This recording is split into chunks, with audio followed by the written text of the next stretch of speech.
What is going on, Diesel Nation? We're excited to have you guys with us today on the Diesel Podcast. Today I'm going to be joined by Stewart Cables. He's a lawyer who's been on the podcast before to answer emissions questions that we've had, to talk about the EPA Clean Air Act. Well, today he's going to chat with us about the recent Supreme Court ruling in West Virginia versus EPA and give us an overview of it. Let us know, does it affect diesel? Does it affect the RPM Act? What can we do with our trucks? Did it change anything at all? Did it change, nothing? What exactly does it mean for us? So he's going to answer those questions for us today. Before we get to it, though, we want to remind you guys you can get 20% off site-wide at kershaw.kiausa.com. They got a ton of different knife products for the outdoors, fishing, hunting, everyday carry. There's a lot of really cool things that they have, no matter what kind of lifestyle you have, what your budget is. If you use that code, you get 20% off. And, we've had Kershaw on several times to chat with us about their product line, their focus as it pertains to making quality knives for a ton of different uses. So if you're in the market for something, make sure and use that code, get 20% off, and save a little bit of money. All right, let's get to today's episode with Stewart Cables and chatting about the recent Supreme Court ruling. Stewart, welcome back to the Diesel Podcast. I always enjoy our chats. They're very informative, and I know a lot of people in the diesel automotive industry rely on you, including myself, to get information and make sense of what is going on with these vehicles that we love and what's taking place in the court. So I appreciate your time today. Yeah, happy to be back on the podcast, Patrick. It's always a pleasure. I'm always happy to come on and talk to you about the legal implications of what the EPA is doing and what the various different changes to the law mean when it comes to affecting the industry. So I'm happy to be back. I think the big thing this summer was a ruling with the EPA that the Supreme Court did. And I know it was sandwiched in between a couple other things that I think had bigger headlines, but for us in the automotive side, it seemed huge. So I wanted to ask you, if you could give us just a general kind of summary of what was the case of West Virginia versus EPA? What were they arguing? Why did it rise to the level of the Supreme Court having to rule on it? Yeah. So that's a great question. Obviously, something that anything that pertains to the EPA, I think, is going to be something that is potentially relevant to our industry, considering that the EPA is in charge of enforcing the Clean Air Act and the other environmental laws, at least on a federal level. And so the West Virginia versus EPA case is a case that made it to the Supreme Court because of this idea of what it is that a federal agency can and cannot do or should or shouldn't be able to do. And the way that it started was that under the Obama administration, the administration itself created some rules. They what's called promulgated a rule under the Clean Air Act, and this is related to the Clean Power Plan, which the rule had the goal of reducing carbon emissions in the U.S. And this has been a big fight. What can we do to reduce carbon emissions? Do carbon emissions make a big difference? There's a lot of different conflicting science and conflicting ideas, but the general idea was we want to reduce pollution, which I think everybody can agree is a good thing, no matter what. And so the Clean Power Plan rule that the Obama administration promulgated was a rule that was designed to reduce emissions from coal-fired power plants. And coal-fired power plants are a notoriously dirty way to generate energy. There's cleaner power plants, coal plants. There's dirtier coal plants. There's an entire industry that's related to coal-fired, energy in the U.S. And the ultimate goal was to reduce the carbon emissions. But what the Obama administration did, at least in this specific circumstance, was they created this plan that had three separate rules as a part of it. The first measure that they undertook, the first portion of the Clean Power Plan, was a portion that was designed to improve the technological improvements that helped coal plants produce cleaner energy. Okay. So, various different technologies that you can scrub the coal, you can do all these different things to make the emissions lower, make the air pollution go down. The second part of the Clean Power Plan was a lot more invasive, we'll call it. And that portion of the Clean Power Plan involved a mandatory shift in generation of power production away from coal itself, the energy producing coal that we all think of, and move it in the direction of natural gas, because natural gas burns cleaner and there's less technological advances that are required to make natural gas produce less emissions than coal. The third portion of the Clean Power Plan was similar to the second measure, except the shift from coal-fired power was not to natural gas, it was to clean energy. So wind energy, solar energy, water, things like that. And so generally speaking, the Clean Power Plan that was created by the Obama administration had this overarching, very broad goal of reducing emissions. But in order to achieve those emissions, it created all these incentives to move away from coal altogether and instead use these different energy sources that burn cleaner. Okay. So if you own a coal plant and you want to shift according to the rule that the Obama administration made, you could reduce your plant's production of electricity. You could build or invest in a new natural gas plant instead of using coal, which obviously doesn't make any sense if you're in a coal producing state like West Virginia or Pennsylvania or anywhere we call it the Rust Belt, but that's not necessarily a PC term. Those types of areas of the country, they don't necessarily have natural gas the same way that they have coal. So what this law did was it essentially shut down or vastly reduced the coal mining in those areas, and it caused a shift towards natural gas or other clean energies. And the states that rely on the income from those power sources, or they rely on the energy that is actually produced by coal, they took offense to this rule and they decided that they were going to file a lawsuit. And the lawsuit was joined by 14 states. West Virginia was the headliner. And the general gist of the lawsuit was, hey, federal government, you're not allowed to create a rule that seeks to prevent a certain thing from happening unless the law that's been written by the federal government or various state government, but in this case, specifically the federal government, unless that law says specifically that you are allowed to restrict the operations of a coal plant or whatever industry you're in. Okay. And the general theme of this lawsuit was that if you are going to make a rule as the federal government, your rule must be specifically provided for in legislation. It has to be written out. Okay. So,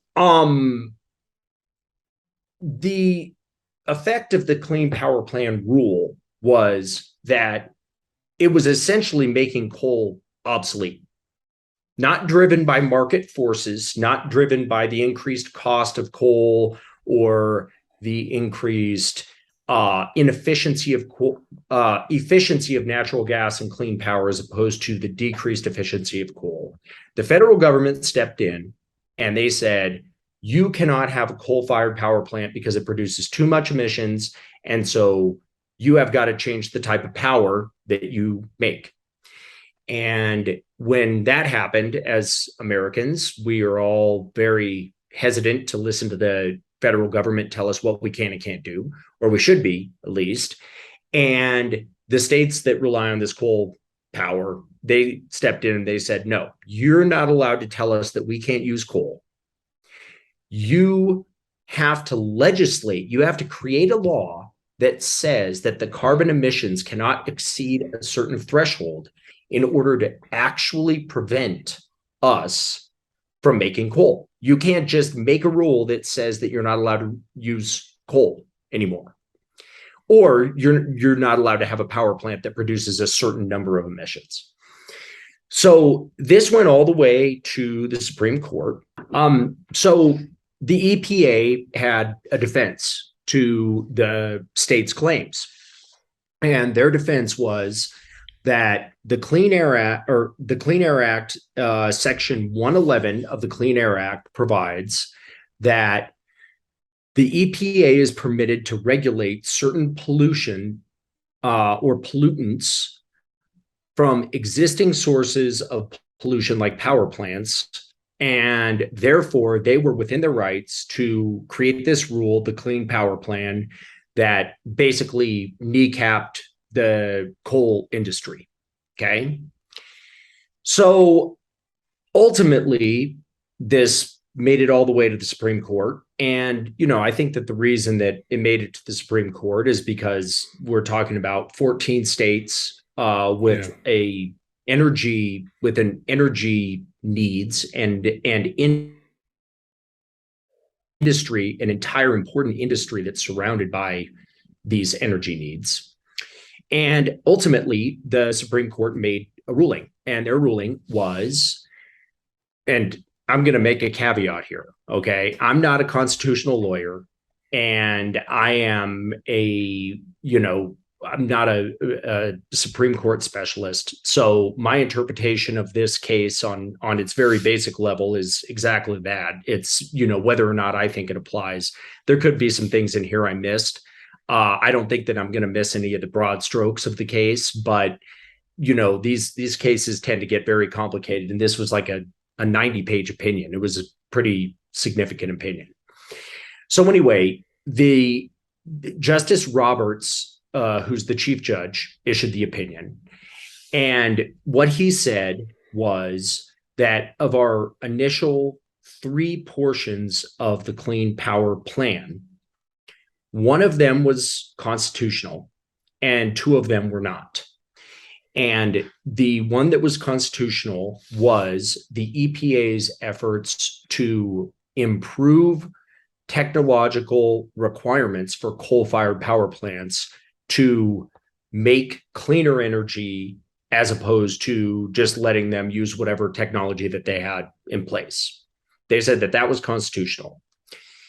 The other 2, though, the more important ones, where you were required, you meaning a coal plant was required to either move to natural gas, reduce production in order to meet this pollution threshold, or move to clean energy. Those requirements were not constitutional. And the reason that they were not constitutional was because Congress did not grant the EPA in Section 111D of the Clean Air Act the authority to devise emission caps based on a generation shifting approach that the agency took. And when I say generation shifting, what I mean is the type of energy generation. Newer energy models are going to be more efficient. Older energy models are going to be less efficient for a variety of reasons. Okay. And the EPA's effort to regulate greenhouse gases by making industry-wide changes violated what's called the major questions doctrine, which says that if Congress wants to give an administrative agency the power to make decisions of vast economic and political significance, it must say so clearly. It must directly Congress must directly state, we are giving the EPA this authority, or it doesn't have to be the EPA. We are giving the Department of Defense this authority. We are giving the Department of Agriculture this authority. Whatever the authority is, if they're making these huge decisions that affect industry and commerce and all these other really important economic and political decisions or aspects of American life, you've got to do it specifically. You can't say, hey, we're just going to make this rule and everybody has to follow it. Okay? So Roberts, in his decision, points out that Congress has rejected the enactment of similar programs like the Clean Power Plan. So there's a big portion of what the Supreme Court decides, which is based on what Congress has considered or what they've done in the past.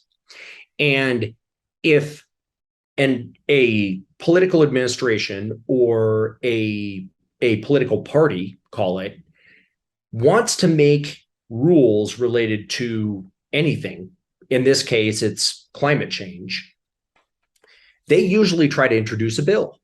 Yeah. And when they try to introduce a bill to say, we want to deal with when we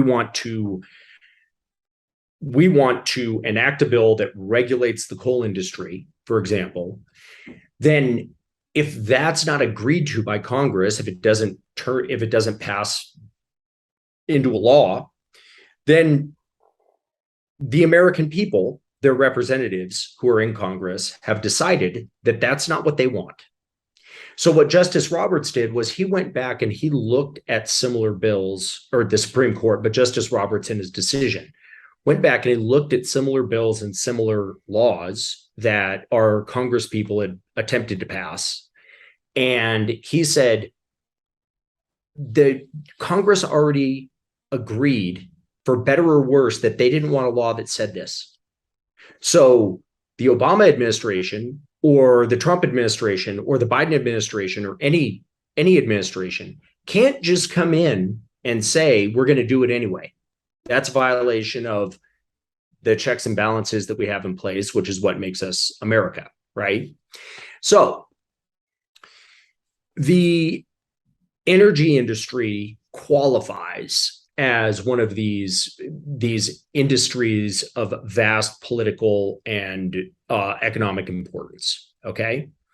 And so this is kind of where we get into the application to the diesel industry, right? Yeah. Or where we can at least start to transition into that conversation. And Patrick, you sent me a list of questions before the podcast.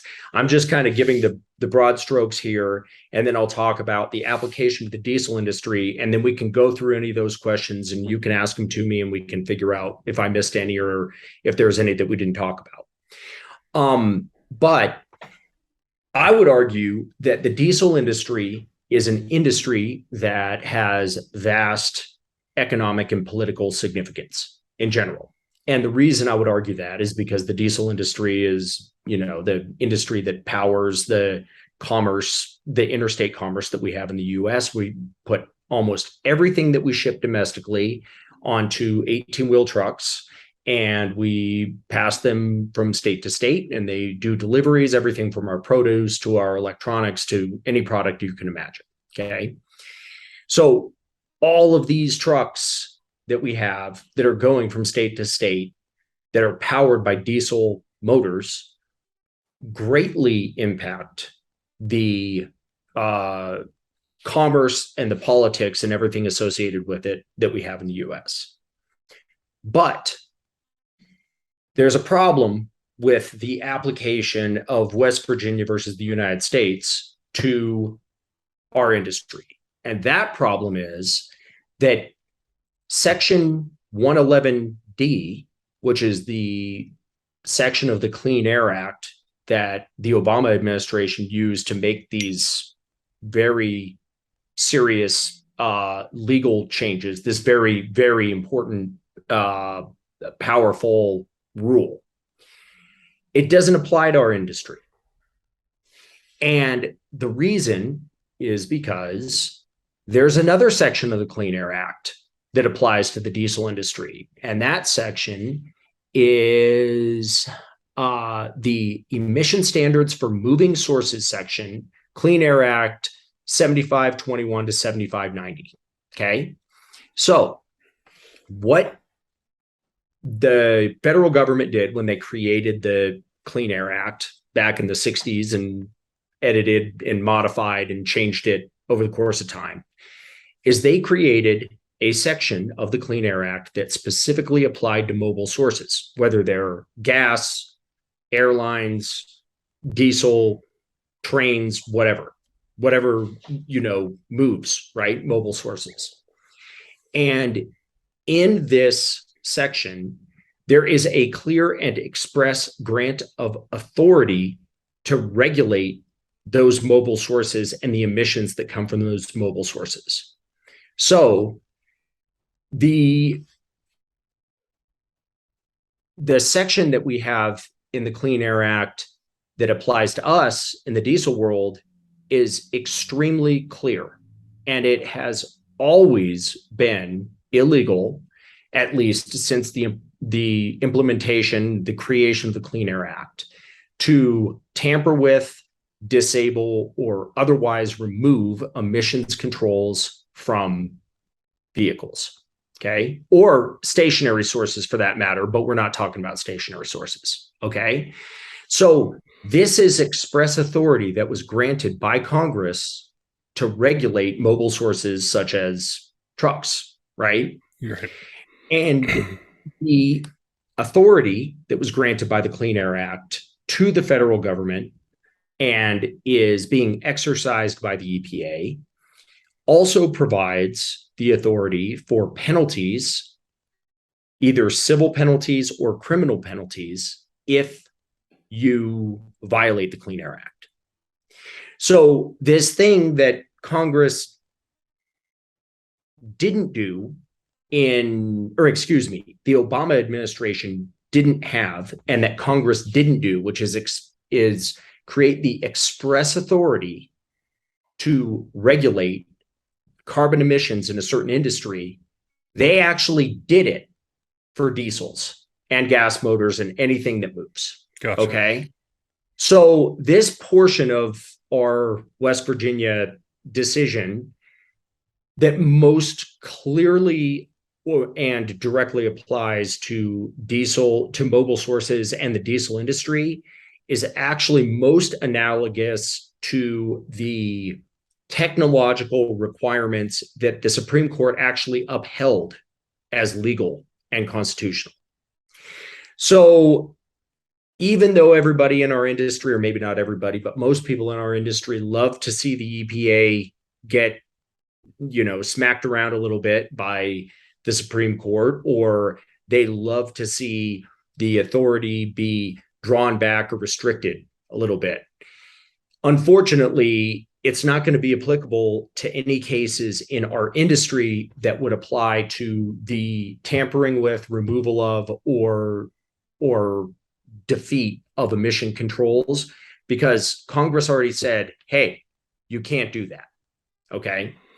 Now, there's another case that's probably more important to the diesel world. Well, it's not probably, it is definitively more important to the diesel industry. And that case was decided by the chief administrative judge out of DC. And that's the U.S. versus Borla exhaust case. And in that case, probably about 3 months ago, maybe a little bit longer, the chief administrative judge issued about a 75-page order that addressed a lot of the arguments that we in the industry have been making over the course of time related to mobile sources and defeating emissions, the racing industry in particular. And I would encourage, we can do that's itself an entirely different podcast. But I would encourage your listeners to look up the Borla decision, because basically what it says is that the racers that have been saying that, the racing industry is going to be destroyed in the US if the EPA is allowed to continue on the path they're going down. And, there have to be circumstances where we can remove the emissions from our vehicles.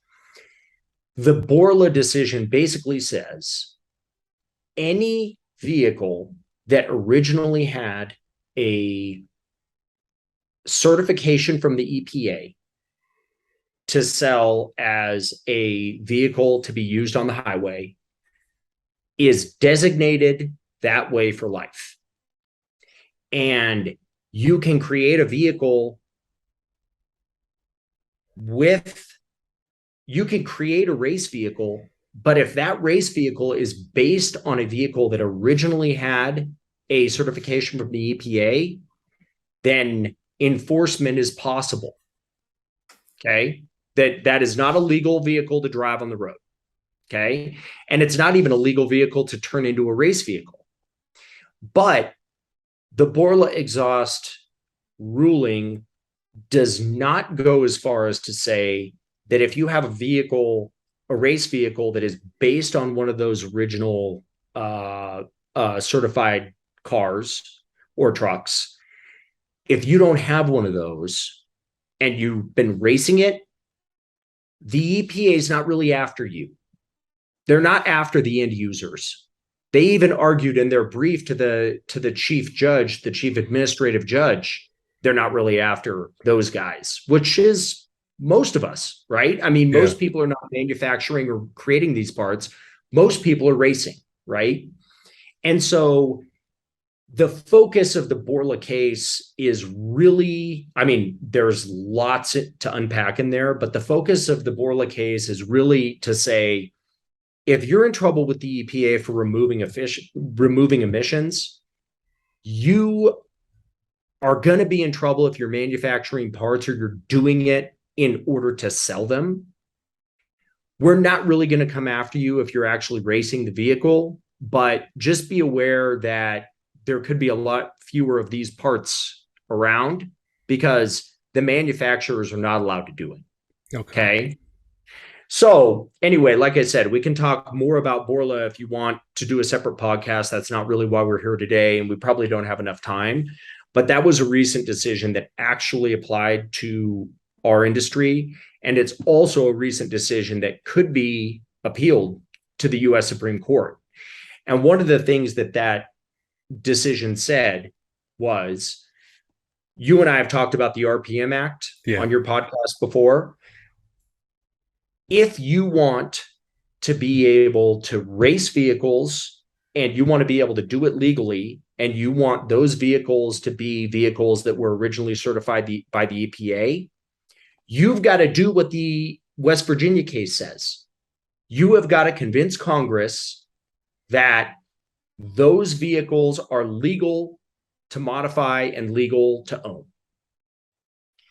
And the Borla exhaust case goes into a big analysis, a couple pages at least, of all the attempts that there have been to pass the RPM Act and all of the failures that there have been to pass the RPM Act. And what the case argues is, hey, if this were really a popular position that we have these race vehicles and you can modify them and you can remove the emissions, get Congress to agree and we'll do it.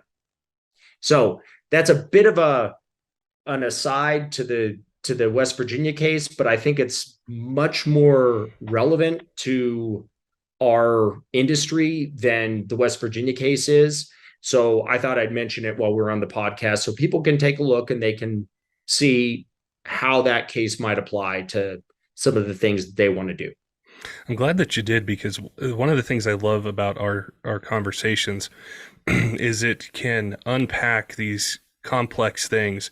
And there's tons of, I don't want to call it disinformation, but I'd say confusion that resides on a lot of different sides. So when I had seen the ruling on this and I look at social media, you see things like, oh, I can delete my truck now, or oh, there's not going to be civil penalties or criminal penalties for making a delete kit or doing something like that. So to understand the three different components that were in that ruling and what they said, hey, this is constitutional, the EPA can govern and can do things as it pertains to emissions output, but these other two don't, I think really puts things in perspective. And I wasn't aware of the Borla case that you mentioned. I haven't seen a lot of talk about it in the circles or the diesel community, but most people don't know about it. Yeah, I didn't. I had never heard of it. Yeah, and most people also don't want to talk about it because it's not great for us. Yeah, but there's some silver linings in both these cases. Okay. And one of them in the Borla case I just mentioned is that the Borla case, the EPA has gone on the record as saying they don't really want to go after the owners of the vehicle. Okay. Does that mean that they're going to stick with it? I mean, who knows? Probably not in the long run. But at least for now, they've gone on the record to say, we're not after the racers. We don't intend to take away their race vehicles.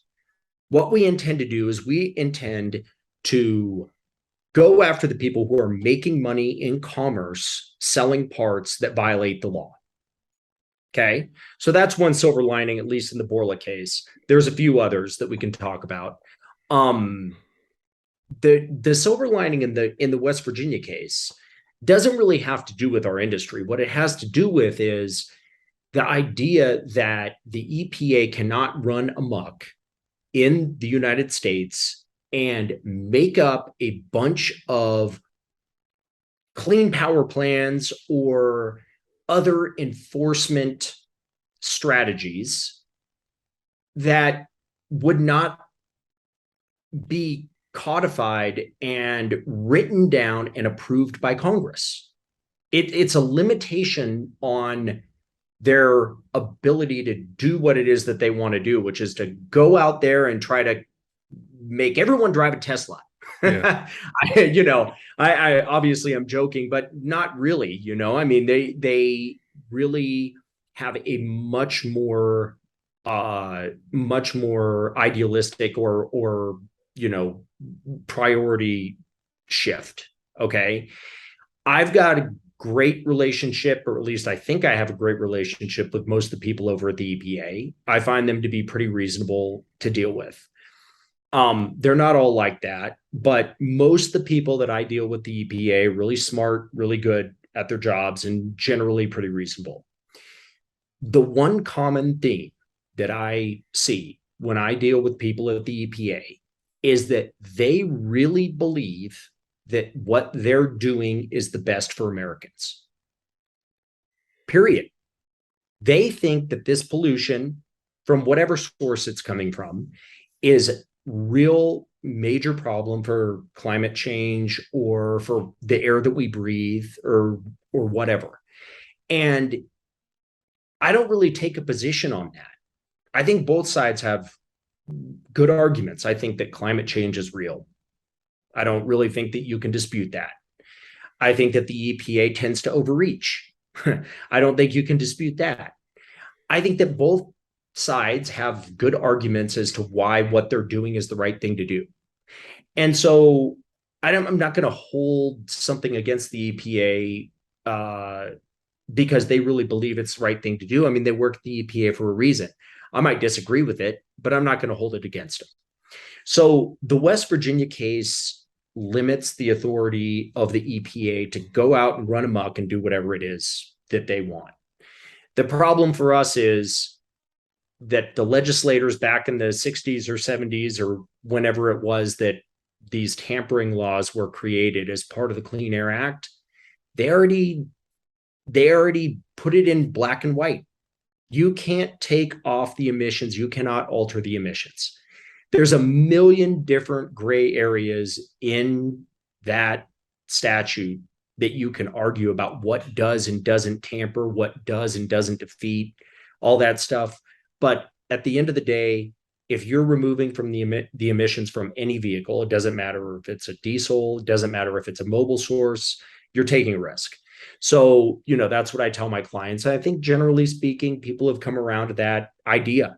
Most of the real successful movers and shakers that I see in the industry, they don't care about what the Clean Air Act says because they're creating tunes and products that comply with the Clean Air Act, and they're making a ton of money doing it. It's not like these, aftermarket is going to go away. So, that's something for everybody to keep in mind. But I don't blame anyone for being confused about the decision, the West Virginia decision, for several reasons, but a couple really important ones. Number one is they're not lawyers and they're not constitutional lawyers. And this is a gigantic document that basically says a lot of different things that most people don't understand. So there's going to be confusion. There's going to be confusion about it. The other reason is the EPA has been so aggressive in their enforcement efforts that in this industry, we want to see them, we want to see them restricted. We don't want them to continue on this warpath where they can just send a letter to someone, get a check in the mail for $100,000 or $200,000 or $50,000 or whatever it is, and then go on their merry way. Not everybody can afford to hire a lawyer. Not everybody knows what the law says. So the federal government getting into your business and then the Supreme Court coming back and saying, you can't do that for whatever reason, it always gives you a little hope that, there's a check and a balance that is going to be there. So I certainly understand the confusion, but there should be no confusion with your listeners or anyone in the industry that West Virginia is some kind of a silver bullet for, being able to defeat emissions or manufacture defeats or whatever you want to call it. That's what's really helpful and what I wanted to do with this episode. And the takeaway I have from it is that if you want to change something, it has to be done through the legislative and executive branch, and it has to be spelled out versus the perception that I got from reading things, which was the Supreme Court, restricted the EPA. It's everybody gets a delete. You don't have to worry about it. And then it kind of transitioned a little bit, which is where a lot of our questions into the RPM Act. And I like how you brought up that other case to say, hey, if this is what you want to do or how it needs to be done, it has to go through the legislative and executive side of it first versus an agency being able to come in and say, you can't do this or you can't do that. So I think that does a fantastic job of answering those questions. And I think it's helpful for, the people out there to know just where things stand, because it, like you mentioned with confusion, we just see EPA, ruled against and we think, oh, great, everything's back to normal. But I think for the industry, it's incredibly important, and hopefully it gets more active politically in that legislative and executive side to see those changes. You can see for better or worse on that portion, the legislation portion, the opinions are consistent. You want to be able to modify vehicles for race use that originally were certified by the EPA, go to Congress. You want to be able to restrict coal emissions and carbon emissions, and you want to stop coal power plants from operating, go to Congress. That's what both judges said. The opinions are vastly different, but that's what both judges said. So, that's a good thing either way. One of the questions, and this might be tough to answer because somebody had asked about, does this set any sort of precedent with an entity like CARB? And I guess it kind of leads back to one of my questions was, is this ruling very specific in that it's pertaining to a power plant and a large energy sector of the economy? Or is it this general, no matter what branch of government it is, if it's an agency, you just can't go outside of what's specifically listed in the law that you're trying to either interpret or enforce? Yeah, that's a great question. And I can't answer it. There's, a little bit more to unpack there, but I'll try to do it as efficiently as I can. So CARB regulates the state of California, and CARB regulates all of the air enforcement and air pollution matters in California. CARB is not only related to or restricted to regulating diesel power or coal power or whatever. Okay. So the problem with CARB, or not the problem with CARB, there's no coal in California. So, California has regulations for power plants and stuff like that. They have regulations for diesels. They require you to get an EO, which has kind of been at least adopted or quasi-adopted by the EPA as their sort of, baseline requirement. Okay. Baseline is the wrong word. If you get a CARB EO, then you are going to be okay on a federal standard because the standards in California are more stringent. Okay. CARB might, and the EPA might give licenses and approvals to power plants or stationary sources such as, like drilling rigs off the coast, for example. They also give approvals for mobile sources. But because there are so many people in the aftermarket and there are so many different companies doing different things in the diesel and gas world in the aftermarket, the EPA has basically said, we can't create a standard to regulate what those guys are doing because there's too many of them. So we're just going to use CARB's standard. And that's where the standard was, that why the EPA adopted that standard. It wasn't because CARB has got this amazing EO process. It was because they've got something. And the thing that they have is, for better or worse, it's pretty thorough. You're not going to be able to really trick it. You're not going to be able to cheat CARB for the most part, right? So the Clean Air Act, and I've talked about this before on your podcast, the Clean Air Act does not say that you have to use CARB to get an EO. And it doesn't say that you have to go through CARB to sell a part. What it says is you have to have a reasonable basis to believe that that part is not going to increase emissions or pollutants or whatever over a certain threshold. Okay. This is where the impact of using CARB versus not using CARB and the West Virginia case could actually matter. And that is because the EPA has adopted as its guidance and its internal rule that CARB is the gold standard, the CARB EO, right? But that's not what the Clean Air Act says. And guess what? There has not been legislation, to my knowledge, that says Congress says you got to get a CARB EO. Yeah. Right? So if the Clean Air Act doesn't say it, and there hasn't been legislation that says it, then you revert back to your language in the Clean Air Act, which says that you must have a reasonable basis. Okay. There is a tiny little sliver of a window there for companies in the aftermarket to say that they've done testing and the testing has shown that you are not increasing pollutants. Therefore, you have a reasonable basis. And Corey Willis was actually saying something about this on Facebook the other day that I thought was interesting.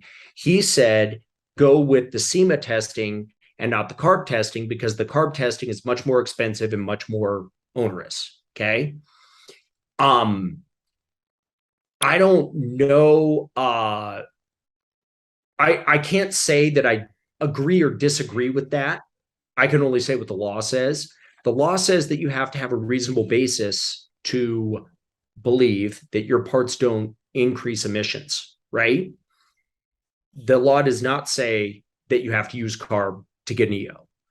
So if you go to SEMA and they do the testing and the testing comes back that your parts don't increase pollutants or increase emissions, then why isn't that a reasonable basis? Yeah. Right. Yep. So to like I said, there's a lot to unpack with your listeners' questions related to CARB versus the EPA and an EO versus testing. But the West Virginia case is applicable there in the sense that Congress has not said that in order to sell a part in the aftermarket, you have to get a CARB EO. They've not said that. There's not been legislation. There's not a bill. There's not a law on the books that says you have to do that, except in California, right? Yep. So it's reviving this idea that there can be something that's 49 state legal,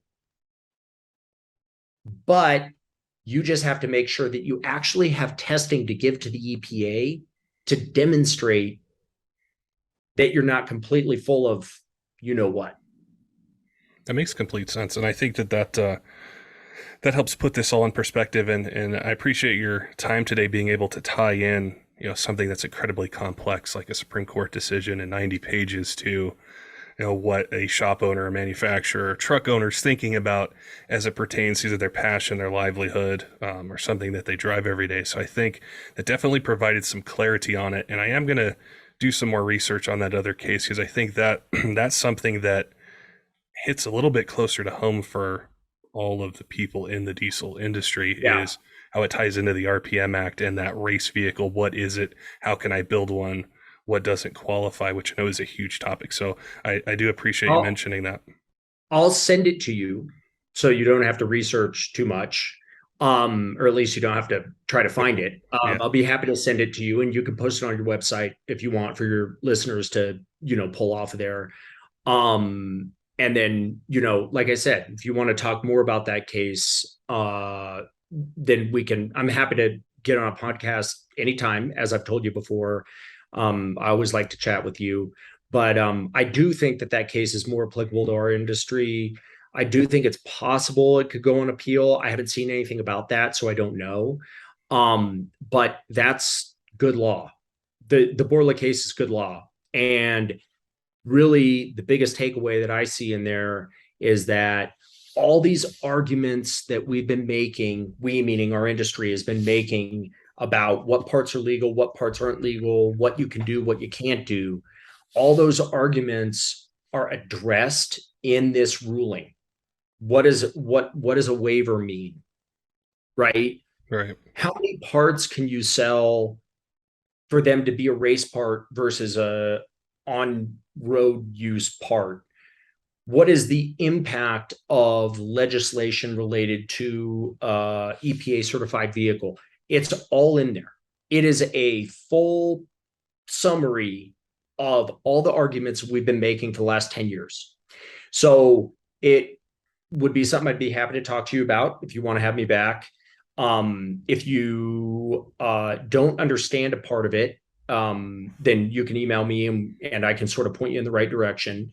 But I do think that case is more important for our industry than the West Virginia case. I'm just hoping that people don't get the wrong idea about the EPA losing a case in the Supreme Court, because it doesn't always mean that the EPA is just going to go away and you can delete whatever vehicle you want and we're all going to have a coal power plant in a front yard. Because regardless of how you feel about the government, I don't think we like dirty air. Right. Right. No, this was incredibly helpful. And like I said, as always, I appreciate your time. And we'll definitely have to sit back again and chat because it affects, all of us, ourselves, the companies we know, what you're working on a daily basis. So it was a pleasure again to chat with you, Stewart. Look forward to doing it again. Okay. Thanks, Patrick, for having me on. And I look forward to talking to you again soon. Don't forget, diesel fans, make sure and head on over to kershaw.kiausa.com. Use code diesel20 for 20% off site-wide. So no matter what you're looking at on their site, you save 20%, whether it's for something for hunting, fishing, the outdoors, everyday carry, everything in between, they've got it for you. Also want to give a special shout out to some of our Patreon supporters, Texas Diesel Supply, Wrights Diesel Services, Caleb and Tyler Lowen of 23 Diesel. We appreciate their support. All of our Patreons, all of you who subscribe on YouTube, all the podcast apps, Instagram, Facebook.